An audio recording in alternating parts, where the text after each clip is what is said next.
and getting it out. Got one. Look at that, right off the bat. Oh, they love this pattern. Hi, Peter Charles here, Hooked for Life Fly Fishing.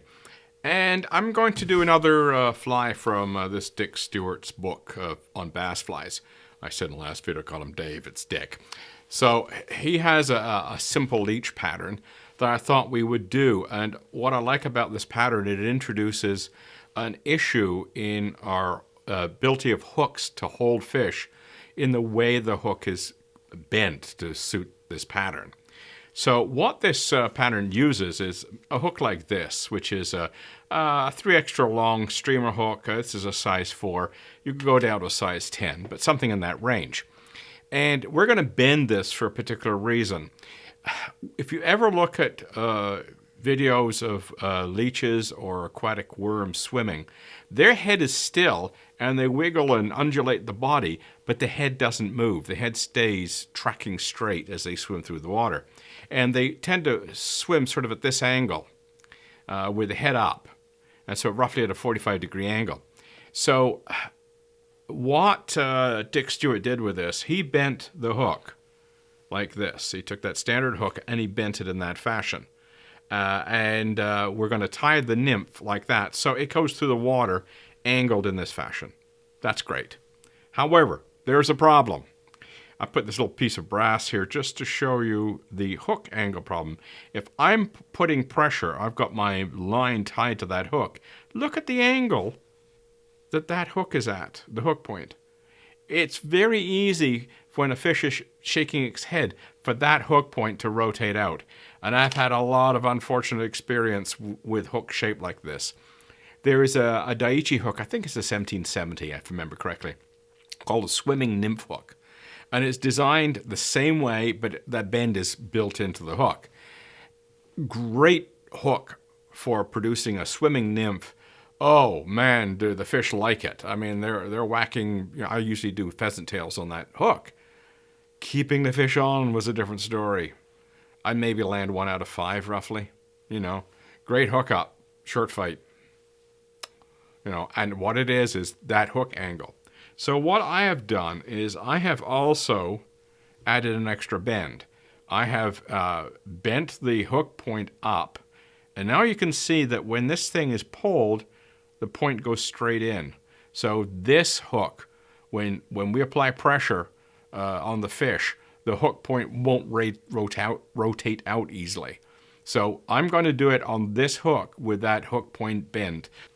So it's a 2-part bend. I bend both the shank and I bend the point up. So the point of the hook is parallel to the hook shank. So that's the important part. So with that ready to go, let's talk about the rest of our materials. First thing we're going to do is put on some lead. On our thread is black 6/0 Vivas. Then we need some black marabou for the tail. Our body is black mohair. Our hackle is black hen. So I'm using black here. My whole pattern is black, but you could do other colors. You could do it in brown, claret, whatever you like. But leeches are usually a dark color. So let's start by first putting on the lead. And what we do with the lead is we put it on the back end of the shank. And that's to weight it so it's sitting like this in the water.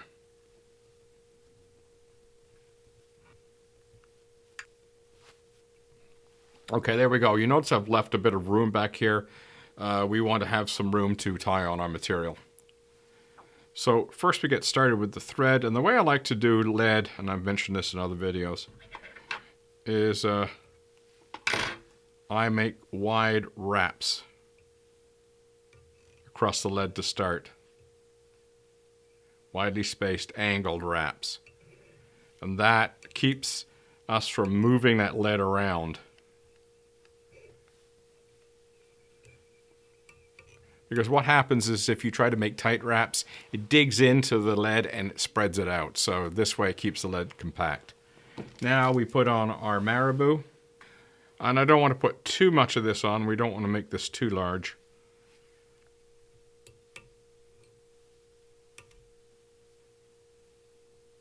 Just secure that in.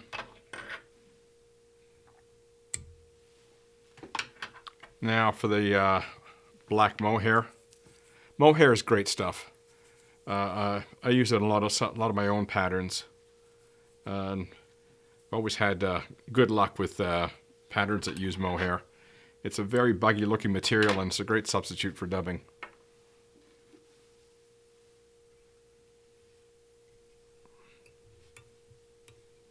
Keep everything on top.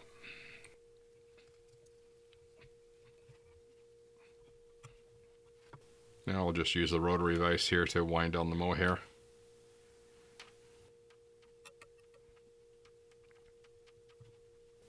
If you find it's getting a little bit too lumpy, what you can do is wind it up a little bit. Get a bit more of a rope out of it. Okay, there we go.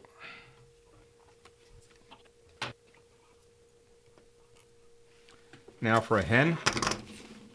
I'm just going to create a tying in point there. I'm just going to angle my tip back, make a little triangle,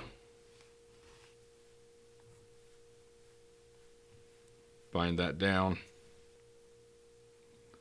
fold the barbs back, pinch them.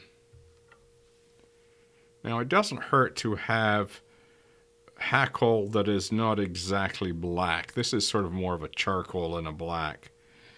And if you look at, you know, actual insects or, you know, other creatures that are black, you find a lot of them are actually more of various shades of very dark brown, or you can have charcoal coloring.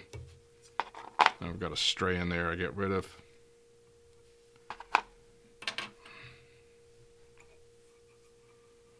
So don't be afraid if you don't have a pure black, don't worry about it. You know, a very dark brown, a very dark mottled brown, all those will work just fine.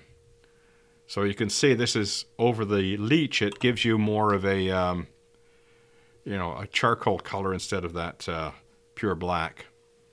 And I've got one stray in there that just refuses to go away. So see if we can trim that off. Not that it really matters all that much to be pretty with a fly like this, but you know how it is. So that's whip finish.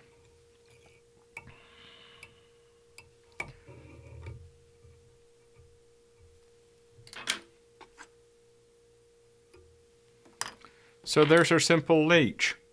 A nice simple pattern. Remember that hook bend that I showed you? Don't leave the hook like this. You'll end up losing a lot of fish because the hook rotates out very easily. Make sure that the hook point is angled at the on the same plane as the front part of the hook shank, and it will keep the fish on. And when this goes through the water, it'll go through like this, which is exactly what we want.